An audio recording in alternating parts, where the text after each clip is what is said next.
Hi there, I'm Andrew. Welcome to Adventure Rider. Today we're going to be having a look at the Scott Voyager jacket and trousers. These occupy the middle price point in Scott's 2024 Adventure motorcycle collection, but arguably that could also be the sweet spot of the range. What you get here in the Voyager jacket is pretty much everything you get in their priority jacket, just done away with the sort of flagship Goretex membrane, which costs quite a lot to procure because of licensing and so on. You pretty much get the same net effect when it comes to having a waterproof jacket. Both are laminated membranes, which is to say the waterproof layer is bonded and seam sealed to the underside of this outer fabric, which means that water cannot penetrate it, it simply runs off, and this means that you and the jacket stay dry and therefore warm and comfortable at the right temperature you want. So if you want waterproofing and you want it to be inside the jacket as opposed to as a removable layer on its own right, this is the whole laminate versus layers thing, which is easy to get into tangents on. This is a great way of doing it. And in fact, if you follow Fortnite, who are pretty much one of the biggest YouTube channels in the motorcycle world, they did a really good video on Goretex recently. Well, basically the summary is, it is not the be all and end all that people perceive it to be. There are actually two in-house membranes from other manufacturers out there on the market that outperformed Goretex's membrane in their own tests, and one of those two was Scott. So here you have a membrane that's arguably even better, coming in at a substantially lower price point as a result of not being Goretex. So if you want waterproofing, rest assured Scott have you covered, and in fact their actual outright waterproofs that we sell and have done for some time are brilliant. They are the industry leaders in that, so they definitely know how to keep water out. But this jacket being a 2L, it feels somewhat lighter than their 3L priority jacket does, and with this you get a lot more functionality. This one arguably has a little bit more of an adventure look to it and a bit more versatility as well. The weight is also slightly lighter as a result, and therefore this is possibly more applicable to hotter weather riding, where the priority might struggle a bit in the height of summer. This one should be okay in all but the most extreme temperatures and the most active rides that you're likely to want to go on in those temperatures. It comes in this stunning color as well, and I really like this. This is definitely my favorite colorway out of the Voyager jackets and possibly out of Scott's whole range. This one also available in the trousers. In terms of features, well, we have quite a lot. So headline spec, this is a AA rated CE approved jacket in terms of impact protection and abrasion resistance, and that's very good for adventure gear. We don't always see stuff going beyond A. When you start going up the A's, you've got A, AA and AAA. You do find that the clothing gets correspondingly stiffer. Scott stuff all is really nice. It's ergonomic, it's mobile. I like the fact as well that the stuff is nicely tailored. It's not loose and boxy or baggy, so it doesn't flap around in the wind, but you still get great freedom of movement. You're not constricted, and everything is just designed to work ergonomically and well. And that's down to the smallest details as well. All the little features we'll run through, we'll back that up in a moment. But with this, then you have a jacket that is going to keep you warm, it's going to keep you dry, but if you need to open up the vents, you do have quite a large degree of options for versatility there as well. In terms of sizing, the jackets are pretty much true to size. Scott's size range is consistent in their mind across all the different jackets in their range. I have found slight variations, wanting to be a medium in some and a large in others, but I am also, as I've said in a couple of videos now, right on the cusp between an M and an L according to their size guide, so perhaps that's understandable. In the Voyager, I think a large is probably the right one for me, as with the super light jacket. However, in the priority, for some reason, I prefer the medium. Could just be personal, but if you are borderline, you may be able to go down. You certainly don't need to go up. Their sizing is a little bit generous in that respect. So feature-wise, starting from the top, we have this really nice, very comfortable neoprene feel to the neck collar. That means you can do this up nice and tight. You get a good seal from both weatherproofing and wind, and that's going to mean you can get it comfortable without feeling constricted, and I find there's absolutely no abrasion or friction going on there, which is a nice detail as well.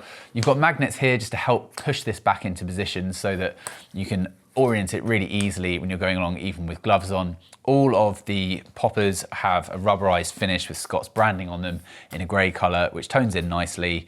Nice little detail, and also is going to prevent any scratching or anything on your tank. So again, attention to detail always present with Scott. Little rubberized pulls for the finger tabs just on the zips, just again to make it nice and easy to do. Magnets to help get things back and out the way, which is a great idea. If you want this collar open up a little bit as well, you can do so, and then you can just pin this back here, and there's also a magnet to help with that. So they really do think out all these little features in terms of ergonomics. This is quite a familiar system that we have here with the chest ventilation. You'd see this on a lot of adventure jackets. They are often bigger, they come down a bit further, but the trade-off with those jackets is you don't get quite as many pockets. Here you've got 4 pockets and you also have the chest flaps, which is quite good. Sometimes, to be honest, I find it a little bit overkill being able to open up like the entire jacket. Like, you know, you're at the point where you should just have a mesh jacket if you need to go that extreme, I think. When it's that hot, that would be a better option. And there's no sort of pretending otherwise. So these pockets, you have the overlay flaps, you have a waterproof liner to it. We'd recommend for safety's sake, don't put super valuable, fragile electronic items in them anyway. The pockets also have side access, which is nice for when you're off the bike or for your riding buddy to access too. Lots of adjustments. You've got an elastication accordion panel at the waist on the inside, and you've also got these externally adjustable straps as well. Nice and easy to operate on the go. This big one here, you would think might be a vent, but it's actually another pocket with a little retractable visor wipe in there. Nice detail. And mirrored pockets on either side. You've got reflective strips just under this collar section, which have a slight sort of rainbow iridescent finish to them, which I haven't seen too much.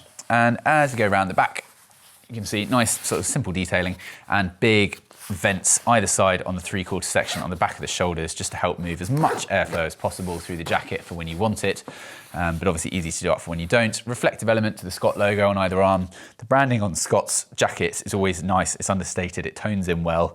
You've got rubberized pullers here with different options to bring it in at the biceps to tailor that in too.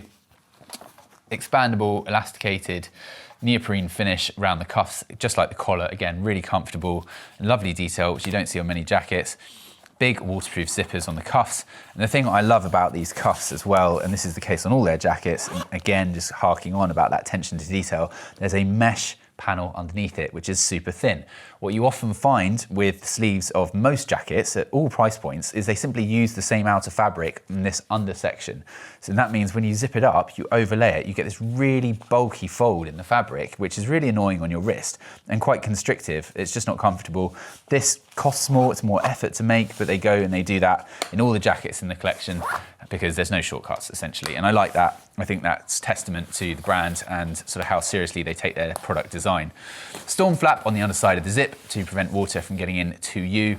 All their zips are just so buttery smooth and easy to operate. As someone who has been in this trade for quite a long time, jackets that don't have nice zips, you can always tell pretty quickly, and you know they're going to come back because customers, you know, when you get frustrated and your hands are cold or whatever and you've got gloves on, those stiff zips, they're going to break because you're not going to align it properly. People try and force it and it just causes a lot of issues down the line. These ones you will not have that problem with. They're so easy to operate. Napoleon pockets either side with storage for something like a phone, with a mesh lining underneath as well, just to soften the inside of that pocket liner. A cargo net type thing on either side on the inner liner. These inner liners are not overly thick, but they are super soft and so comfortable. They're really nice to wear. Even with a t-shirt on, this is a really soft, all-day wearable, snuggly fabric. There's no other way of describing it. They're just really sumptuous and comfortable, nicely finished with good sort of breathability as well, so you don't get overly hot when you don't want to. It's very easy to take them out. It's a single zipper that runs all the way around the perimeter. Again, something that you don't find on all jackets. Buttons are often used, which I find a real pain in the backside because you just don't want to fiddle around trying to locate 5 or 6 different buttons every time. This is one zip. On the zipper, note you also have the long zipper that goes pretty much the whole way around to attach the trousers, so you can have that one-piece effect. Definitely avoid getting any gap, and when you are up and mobile, when you're out of the pegs as well, that's just going to hold everything together nicely.